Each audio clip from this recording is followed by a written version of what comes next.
A special thank you to each of our subscribers who make this channel possible. Here's today's story. In a dramatic turn of events, Republicans have regained control of the U.S. Senate following a fiercely contested election cycle that saw significant financial investments and strategic campaigning across the nation. The Associated Press confirmed the GOP's victory shortly after midnight on Wednesday, marking the end of a four-year Democratic majority in the chamber. The pivotal moment came with the defeat of Democratic Senator Sherrod Brown by MAGA Republican Bernie Moreno in Ohio, alongside Republican Senator Ted Cruz's successful bid against challenger Representative Colin Allred in Texas. With 34 of the Senate's 100 seats up for grabs in the 2024 elections, the stakes were incredibly high and the competition fierce. This election cycle was one of the most expensive in American history, with spending surpassing a staggering $2.5 billion, primarily concentrated in highly competitive races in states like Ohio, Montana, and Pennsylvania. The contest between Brown and Moreno alone accounted for a significant portion of this expenditure, with a total of $526 million spent overall and $310 million in 2024 alone. The previous 2 years saw Democrats narrowly holding a 51-49 majority in the Senate, aided by Vice President Kamala Harris's tie-breaking vote. However, the split Congress was often characterized by gridlock, with little legislative progress made.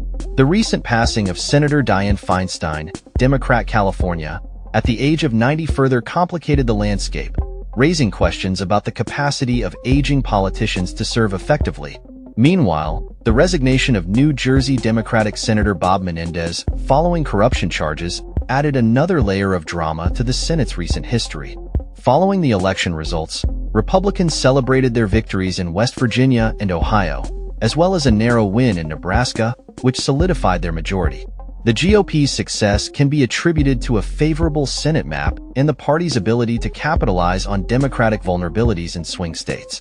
The Republican Party's resurgence is viewed as a significant victory that will allow them to influence judicial appointments and executive branch nominations.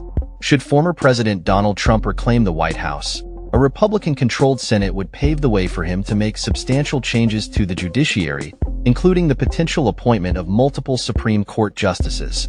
The implications of this shift in power extend beyond judicial matters. It could also hinder Vice President Kamala Harris's ability to advance her legislative agenda and block her judicial and cabinet picks. As the dust settles on this election cycle, the focus now shifts to the ongoing battle for control of the House of Representatives, where both parties are vying for dominance amid a slew of competitive races.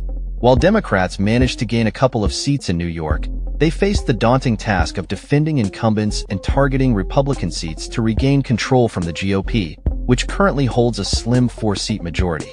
With many critical races still too close to call, it may take days to determine the final outcome.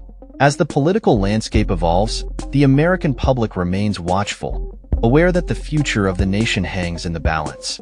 The recent elections serve as a reminder of the fragility of democracy and the ever-changing dynamics of power within the U.S. government. With the Republican Party poised to lead the Senate, the coming months will undoubtedly be filled with intense political maneuvering and strategic decision-making as both parties prepare for the challenges ahead. That's all for this story. We upload videos every day covering many different subjects, so hit that subscribe button to stay informed. Thanks for watching.